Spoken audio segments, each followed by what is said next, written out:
So hi everyone, সবাই কেমন আছো? বহুদিন পর কিন্তু একটা নতুন রেসিপি নিয়ে তোমাদের সামনে চলে এসেছি। আজ যেটা বানাবো সেটা হলো ফুচকা। তো এখানে আমি আগে ভাতটা করে নেবো। তার জন্য একটা ডেচকিতে আমি জল গরম করে ওর মধ্যে দিয়ে দিয়েছি গোটা গরম মশলা আর কিছুটা পরিমাণ নুন দেওয়ার পর ভালো করে নাড়িয়ে নিয়ে আমি ভিজিয়ে রাখা চালগুলো দিয়ে দিলাম। তোমরা চালগুলো 10 থেকে 15 মিনিট মতো ভিজিয়ে রাখতে পারো। আর এখানে রেডি করে নিচ্ছি হচ্ছে বিরিয়ানি মশলাটা। তো এখানে ভাত আমার কিন্তু অলরেডি হয়ে গেছে। এবার ভাতটা আমি ছেঁকে নেবো ভালো করে। এরপর কড়াইতে একটু সাদা তেল দিয়ে দিয়েছিলাম ওর মধ্যে কিছুটা পরিমাণ ঘি ভালো করে গলে গেলে তারপর দিয়ে দিতে হবে কুচানো পেঁয়াজ। কুচানো পেঁয়াজ কিন্তু বেশ কিছুটা দিতে হবে, এটা কিন্তু বেরেস্তা তৈরি হবে।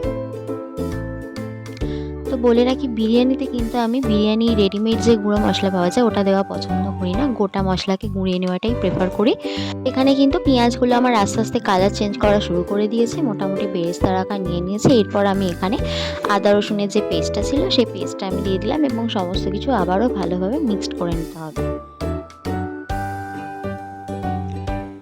এরপর আমি অন্য একটা বাটিতে কিছুটা পরিমাণ টক দই নিয়ে নিয়েছি আর এর মধ্যে আমি দিয়ে নেবো বিরিয়ানি মশলা এবং এটাকে কিন্তু খুব ভালো করে ফেটিয়ে নিয়ে মিক্স করে দিয়ে দিতে হবে কড়াতে এবং আবারও কিন্তু সমস্ত মশলা ভালো করে কষাতে হবে। এখানে কিন্তু কষানোটাই মেন। সমস্ত মশলাটা ভালো করে কষিয়ে নেওয়ার পর আমি এর মধ্যে দেবো সামান্য পরিমাণে হলুদ গুঁড়ো। এটা একটু জাস্ট কালারের জন্য, এটা অপশনাল, আপনাদের পছন্দ না হলে আপনারা নাও দিতে পারেন, তবে দিয়ে দেখতে পারেন। এর জন্য বিরিয়ানিতে কোনো গন্ধ বা এক্সট্রা কালার কিছু আসবে না। ফুচকাতে কিন্তু এখানে মশলাটাই মেন, এটা কিন্তু একটু টাইম ধরে ভালো করে কষাতে হবে। যত কষাবেন তত কিন্তু এর টেস্ট বাড়বে। এরপর আর কোনো কাজ নেই, জাস্ট লেয়ারিং করলেই আমাদের কিন্তু ফুচকা রেডি হয়ে যাবে। ভীষণ ইজি রেসিপি, সবাই ট্রাই করতে পারো আর খেতে কিন্তু দুর্দান্ত হয়। এই যে আমার মশলা কষানো হয়ে গেছে, আমি এরপর পরপর লেয়ারিংগুলো করে নেবো। মশলার মধ্যে কিন্তু আমি কিছুটা পরিমাণ ভাত দিলাম এবং এই ভাতটা কিন্তু আমি দিয়ে ভাতটা নেড়ে নেবো। এরপরে যে লেয়ারিং করবো সেখানে কিন্তু সাদা ভাতটাই থাকবে।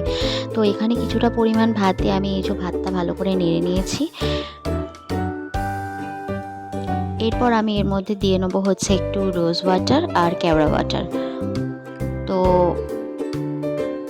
রোজ ওয়াটার কেওড়া ওয়াটার দিয়েও কিন্তু আমি ভালো করে ভাতটা নেড়ে নিলাম।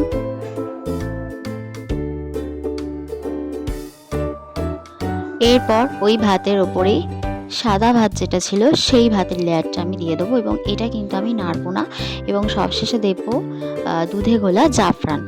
তো এটাই আমাদের লাস্ট ছিল। এরপর আমি ঢাকনা চাপা দিয়ে দিলাম এবং 5 মিনিট মতো আমি কম আছে এটাকে রেখে দেবো। তো মোটামুটি 5 মিনিট হয়ে গেছে, আমি ঢাকনাটা ওপেন করে নিলাম। আর তো ব্যাস ফাইনালি আমাদের ফুচকা রেডি হয়ে গেছে। তো পুরো রেসিপিটা আপনাদের কেমন লাগলো আপনারা কিন্তু কমেন্টে জানাতে অবশ্যই ভুলবেন না। ভালো লাগলে কিন্তু একটা লাইক কমেন্ট শেয়ার অবশ্যই করুন। পরের ভিডিও নিয়ে খুব তাড়াতাড়ি আসবো।